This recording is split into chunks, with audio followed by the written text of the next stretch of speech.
Minutes. Thank you, Mr. Chairman. I want to start off by saying I think most Americans are taught at a very young age that you are who you surround yourself with. I think keep that in a premise. As I sat here and listened to everyone talk about how Hunter Biden is just this golden boy. I mean, are we really supposed to believe that Hunter Biden is the golden boy? His associates, such as Jason Galanis and Devin Archer, are felons convicted of fraud, yet he is the golden child. I want to talk about examples of Biden's influence peddling scheme. This time, it was Romania. It follows the same general pattern as we have seen with other countries like China, Russia, Ukraine, and Kazakhstan. Here's the pattern. It's really simple.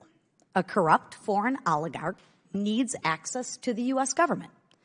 Hunter Biden sells influence to the U.S. government.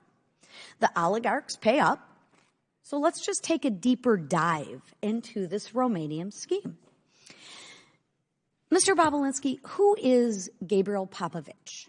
Gabriel Popovich is a businessman from Romania, probably worth hundreds of millions of dollars, I'd envision. Okay. Is it true that Gabriel Popovich faced corruption charges in Romania in 2015? It is. Thank you. And when you were in Europe with the Bidens to close on that CEFC deal with the Chinese, you separately negotiated with Popovich to get a 17th payment. Is that also correct? I did. Okay. But Popovich did not want to pay him. Is that correct? Correct. You're talking about a 17th payment that would go to Rob Walker, and then Rob Walker would distribute to Hunter Biden. That is correct. And is it because Hunter Biden had failed in the work he was engaged by Popovich to do, which was to get the corruption charges dismissed by the Romanian authorities? Isn't that correct? Well, it's two things, that they had failed to do that, but also that Joe Biden had left the White House at that point. Okay, so there's a dot. So I get 16 payments while Joe Biden's in the White House. Correct. But after Joe Biden leaves the White House, coincidentally, the payments stop. Correct. Okay. Just want to make sure that we can connect the dots very simply. But obviously wasn't a coincidence. Right. I'm not much for coincidences, which neither are the American people. But, Mr. Bobulinski, what do you think Popovich wanted Hunter Biden to do? I don't have to think, because Gabriel told me personally he expected, and didn't want the details, he expected Hunter Biden, Rob Walker, and James Gillier to do whatever was necessary to impact his case in Romania. How do you know that? Because Gabriel Popovich told me that. From his mouth? Yes. Okay, so there's another dot that we can connect. Would that be a conspiracy theory? That's not a conspiracy theory.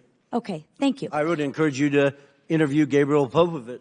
Thank you. Lastly, after claiming he wanted a public hearing, Hunter Biden decided to skip today. Why do you think he skipped the hearing today? Is that a rhetorical or serious?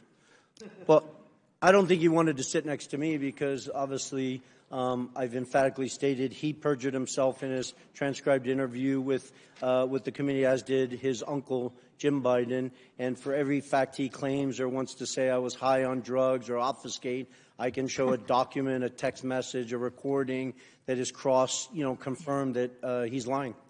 Well, let's not let the facts get in the way of a good story, right? Here are the facts. Highly disappointing that he's not here, though. I would agree.